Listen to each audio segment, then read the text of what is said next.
할렐루야. 오늘도 주님과 함께 복된 하루 되시기를 예수 그리스도의 이름으로 축복합니다. 아멘. 오늘 찬양 하나 하고 말씀 듣도록 하겠습니다. 이 소망 무언가, 이 소망의 무언가.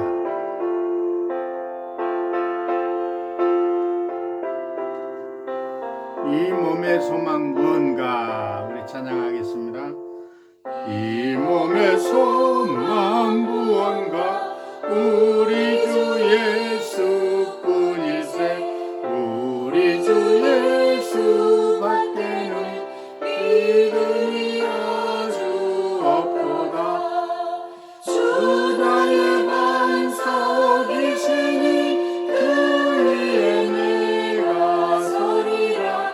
그 위에 내가 서리라. 무섭게 부른 밤 물결이 높이 설렐 때 우리 주 크신 은혜에 소망의 닻을 주리라. 주 나의 반석이시니 그 위에 내가 서리라. 그 위에 내가 서리라. 아멘. 오늘 찬양 더 했지만 이 몸의 소망 무언가 488장입니다. 은혜의 찬송이었습니다. 오늘 말씀은 주님과 함께하는 교회. 사도행전 11장 19절부터 22절까지 이렇게 함께 제가 은혜를 성경책을 보면서 봉독해 드리도록 하겠습니다.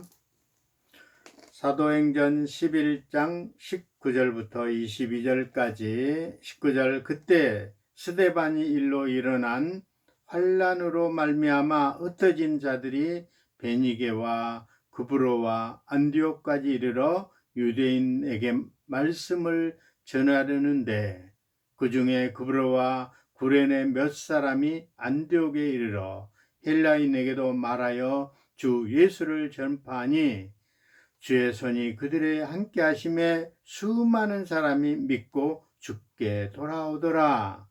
예루살렘 교회가 이 사람들의 소문을 듣고 바나바를 안디옥까지 보내니 23절. 그가 이르러 하나님의 은혜를 보고 기뻐하여 모든 사람에게 굳건한 마음으로 주와 함께 머물러 있으라 권하노니. 아멘. 좀 더 읽어드리겠지만 그냥 이것만 읽어드리도록 하겠습니다. 오늘 말씀은 주님과 함께하는 교회는 어떤 교회인가? 사도행전 11장 19절에서 23절까지 읽어드렸습니다. 교회는 사람들이 많이 모인다고 해서 축복받는 것은 아니에요. 은혜 받는 것도 아니죠. 교회는 비전이 있어야 되고 꿈이 있어야 되고 성공하는 교회를 말하고 있습니다. 그리고 오직 하나님의 영광이 되는 교회가 성공하는 교회라고 얘기하고 있습니다. 오늘 말씀은 사도행전 11장 말씀 중에 두 교회가 나옵니다. 하나는 예루살렘 교회이고 또 하나는 안디옥 교회입니다. 수리아 안디옥이겠죠. 유대인들만이 하나님의 택한 백성이라고 생각합니다. 저는 오랜 세월 이방인들과 상종하지 말라는 율법을 저들은 지켰던 것입니다. 그리고 하나님은 유대인들만 특별히 사랑한다고 믿었던 것이죠. 만일 이방인들에게 복음을 전하기 위해서는 저들과 상종한다면 율법을 어기는 것이 될 것이고 유대인 사회에서 추방될 수 있다는 두려움이 있었다는 것이죠. 이것이 그 유대인들의 마음속에 거대한 장벽이 되고 있었습니다. 예수께서 제자들에게 분명하게 온 천하로 가서 만민에게 복음을 전파하라 이렇게 말씀하십니다. 하나님은 온 인류의 모든 사람들에게 똑같은 사랑하셨기 때문에 기독교 역사가 이방인들에게도 성령 충만을 받았던 것입니다.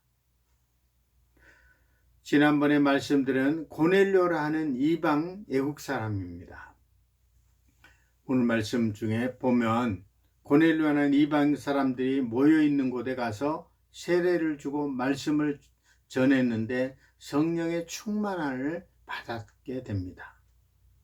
그리고 베드로는 본교회 예루살렘으로 돌아오는데 예루살렘에 돌아온 베드로에게 어떻게 그럴 수 있느냐, 성도들이 베드로에게 비난합니다.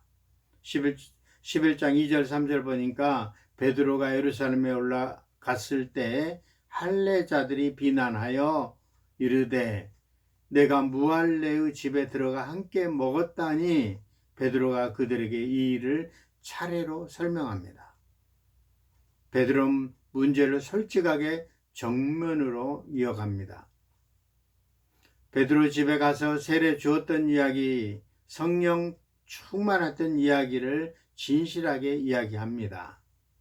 베드로는 사도가 오빠의 고대에 기도하는 가운데 환상을 보이도다. 큰 보자기 같은 것이 그들을 향하여 내려와 보니 4발 가진 들짐승과 공중에 나는 것, 베드로야 이것을 잡아 먹으라, 이렇게 합니다. 꿈의 환상 중에 베드로는 저는 그럴 수 없나이다 하니 이런 일이 3번이나 있는 후에 다시 보자기가 하늘로 올라갑니다. 그러면서 하늘에서 소리가 있어 내가 일렀을 하나님이 깨끗하게 하신 것을 내가 속되다 하지 말라 하더라, 이 말씀입니다. 이렇게 이야기하고 있는 장면이 11장 5절부터 16절까지 이야기를 하고 있는 것입니다. 11장 17절 말씀이 그런즉 하나님이 우리를 주 예수 그리스도를 믿을 때 주신 것과 같은 선물을 그들에게 주셨으니 내가 누구이기에 하나님을 능히 막겠느냐 하더라. 베드로가 이야기합니다. 하나님이 하라고 해서 이렇게 했다는 베드로 이야기를 하는 것이죠. 예루살렘에 있는 성도들은 하나님이 하라고 하셨다 하는데 그 사랑을 하나님의 찬양합시다 하고 찬양하며 이해를 해 주셨던 것이죠. 저는 기독교 롤 모델은 교회를 이야기하라고 하면 예루살렘 교회를 이야기하고 싶습니다. 지금까지 예루살렘 교회는 큰 교회이며 좋은 교회였습니다. 하나님 영광 위에 뜻을 구하며 따라가는 교회였다고 합니다. 예루살렘 교회는 하나님 뜻이 무엇이나 하는 것이었습니다. 우리는 주님의 뜻을 우선하는 교회를 따라가야 한다. 하나님 뜻이 우선하는 교회가 모든 사람의 의견을 맞춰 나갔다고 합니다. 하나님 뜻을 따라 사는 인생, 교회가 가정 믿음의 성숙한 것입니다. 하나님 뜻이 무엇인가? 나의 생각을 내려놓을 때 내 인생의 길을 축복해 주시는 것이라고 이야기하고 싶습니다. 할렐루야. 사도행전 11장 20절과 21절에 보면 그 중에 구브로와 구레네 사람 안디옥에 이르러 헬라인에게도 말하여 주 예수를 전파하니 주의 손이 그들과 함께 하심에 수많은 사람들이 믿고 주께 돌아오더라. 오늘 마지막 절이었죠. 여기서 안디옥의 예루살렘의 북쪽 약 250km 정도 떨어져 있죠. 안디옥, 수리아 안디옥은. 수리아 지역은 안디옥에 BC 300년 유명한 알렉산더 대왕이 죽고 나서 그의 장군들이 땅을 나누었는데 그 중에 한 사람이 셀레우쿠스에 의해 설립된 도시라고 얘기하고 있습니다. 그런 자기 아버지 안티오코스의 이름을 따서 안디옥이라고 도시를 세웠던 것입니다. 그의 자기 아버지 안티오코스의 이름을 따서 안디옥을 세웠고 그 안디옥을 오랜 역사의 변천이 거쳐 1939년에 터키 공화국에 편입되고 지금은 안타키아라고 이름을 붙였습니다. 지금 안타키아의 인구는 한 30만 명 정도라고 얘기하고, 지금 터키의 큰 도시에 속했지만 2년 전부터 로마 제국 시대에 안디옥은 로마 제국 내에서 로마 알렉산드리아에 이어 세 번째로 큰 도시였던 것입니다. 유대인들은 복음을 전하지 않고 있었습니다. 그런데 다른 지역에 출신 유대인이 크리스천들에게 안디옥에 와서 이방인들에게 말씀을 전했더니 놀랍게도 주님의 손이 그들과 함께 하셨다는 것이죠. 안디옥 교회가 개척하여 큰 교회로 부흥되어 목회자를 모셔야 하겠다고 예루살렘에다가 요청합니다. 예루살렘 교회가 이 사람들을 소문을 듣고 바나바를 안디옥까지 보내니 그가 이르러 하나님의 은혜를 보고 기뻐하여 모든 사람에게 굳건한 마음으로 주와 함께 머물러 있으라고 하노니 22, 23절에 얘기하고 있습니다. 예루살렘 교회는 바나바를 목회자로 선교사로 파견하게 됩니다. 마가복음에 기록된 마가입니다. 마가의 다락방에서 예수님이 제자들과 최후 만찬하셨고 거기서 120명이 모여 있다가 오순절에 성령 받은 곳이 바로 그 마가의 다락방이라고 불리우는 곳입니다. 그 마가의 어머니가 굉장히 부자였고 그 마가 어머니가 바나바의 남매 관계였던 것이죠. 바나바가 와서 보니 교회에 뜨겁게 부흥되고 있고 혼자 힘들어 바나바와 함께 동력을 할 수 있는 사람을 데려옵니다.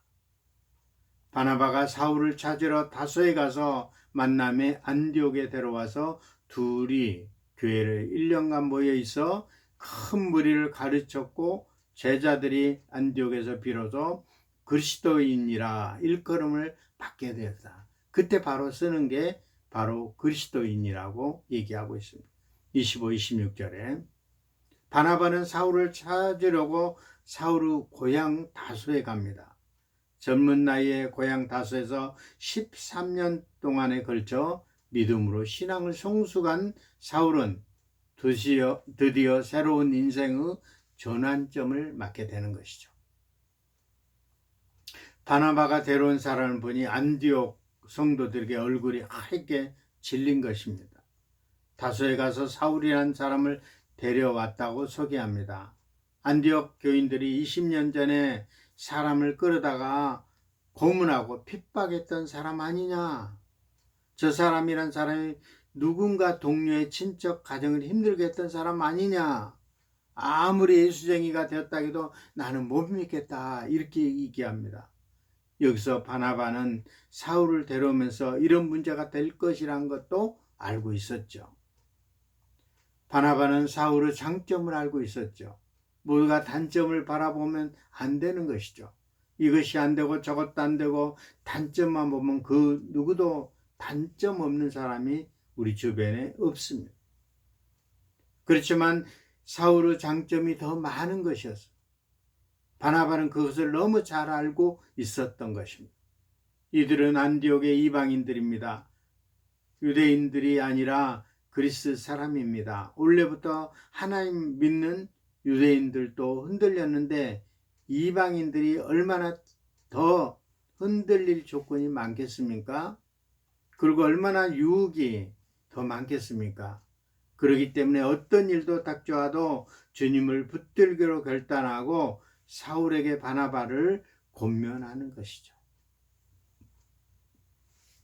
오직 굳건한 마음으로 주님께 꽉 붙들어 있는 사람이 하나님을 진정한 자녀로 참된 그리스도인이 될 수 있습니다.